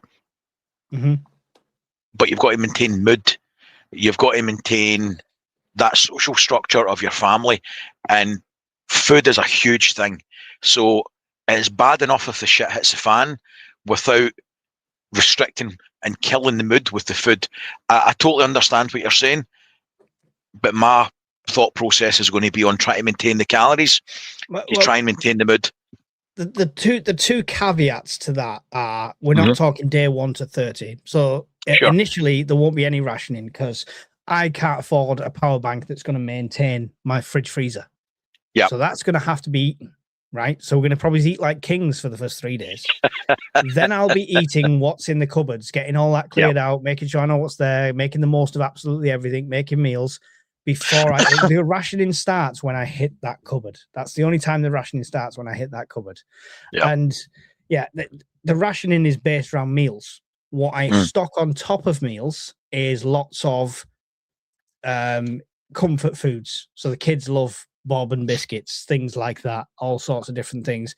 Protein. I found a protein bar that has got a really long life on it, which is like it's more like a cereal bar, oat bar, but it's not got the milk content that goes off quickly.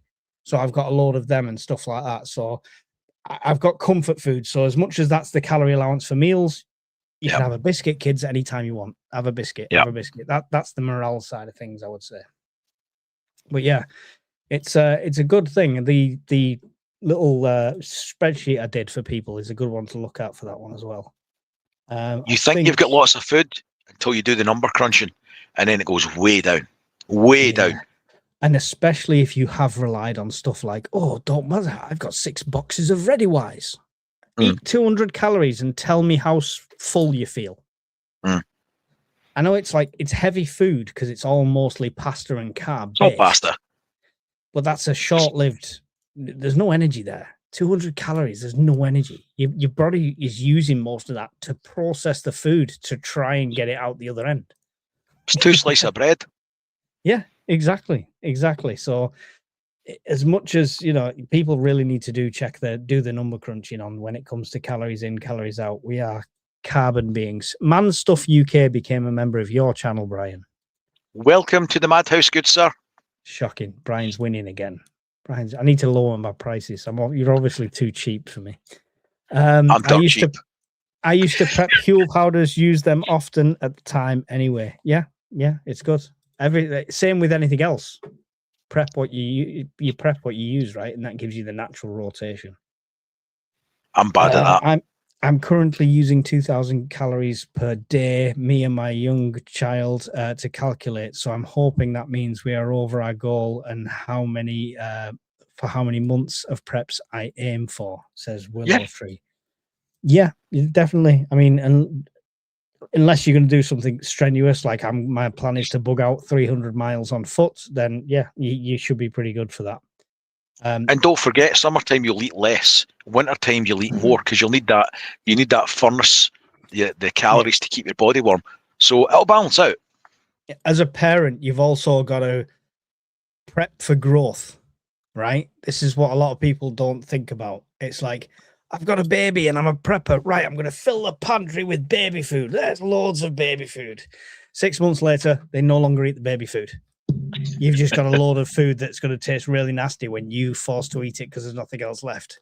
You really do have to plan out even more accurately than we do now, because you've got to plan for things like growth spurts. If you've got like teenagers or just before teenagers, at some point their hormones go nuts and they want to eat everything in your fucking house. They literally want to eat everything in your fucking, and their bodies need it because they're growing. They're going through that growth spurt. So I've if been you plan eating that for a growth spurt. I should be 8 feet tall. Still waiting for the spurt. If you're planning to prep for long term, like you think it's not going to be a 2-week blackout, you're thinking SHTF, collapse of society, etc., then you really do need to plan ahead when it comes to stuff like that. Clothes can make to amend, can be adjusted, can be hand-me-downs. Shoes are something you should think about with stuff like that as well. So we all know how quick kids go through shoes. So prepping for kids can be a nightmare, but it's videos coming soon, considering there's another one cooking. So there you go. Just ate my pack of Ripples, so I'll have to replace them now. I love a Ripple. I've known a Ripple bar in about 20 years. Oh, I'm on keto. I can't have any carbs whatsoever. 6 days in so far. No headaches? No. I've done it so many times. I know how to. I supplement with BCAAs and multivitamins to avoid the keto flu, and it works a treat. I've been using Gatorade powder for electrolytes on doctor advice for dehydration due to illness. I've looked for that. Somebody's mentioned Gatorade powder before. I don't think we can get it in this country. You might be able to order it specialist on Amazon, but it's not in the shops. I assume it's just like an electrolyte powder like we've got, though.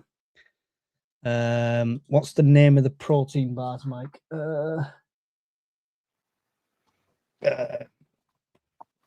2 seconds. Now we need some annoying shop music to play while he's away. Nah, I can't do it. I don't think he's coming back. He's come back. Nesfit. Kakulu sounds like a nappy. Nesfit. It is a Nestle brand. What's the shelf life? Difficult to tell, because I bought these from Rogers, which is a short date company. But these are, what year is it? 26, mate. So these are 7 months out, and they're perfect. There's nothing wrong with them. I've looked through the ingredients and I can't see anything that would cause me any concern. So no fats, no milk, nothing like that. No, that's what I'm saying. Lots of E numbers, but I don't care about them. So as long as I open it and it's not got fur, I think it's fine. So, and I've been having them before I was keto. I was eating them, like, that's why the box is nearly half empty. So they've been tested. They've been tested. Lots of things. You're going to look at the sell-by date, and they have to stamp one on, right? We put sell-by dates on salt. So it should tell you all you need to know. Thousands of years old, but it goes out in a year from Tesco. I've got a steak here that's 20. The second day 26 on it. Yeah. I'll not throw that out. No. It's one of the few things that I keep that I will actually rotate and eat, but I'll not throw that out. That I would happily keep that for a 2-3 years past that date. Absolutely no dramas at all. Even when it gets past a certain level, if you looked at it and think, oh God, that's 6 years out, don't just throw a tin away. Open it. Give it to the kids. Test it. Yeah. Yeah, give it to the kids. Give They'll it to the be fine. So yeah. Anyone get a mate that has those cheap Kit Kats? No comment. A few of us on Discord were sharing how we buy a few sizes ahead for our children's clothes, etc. Yep, definitely.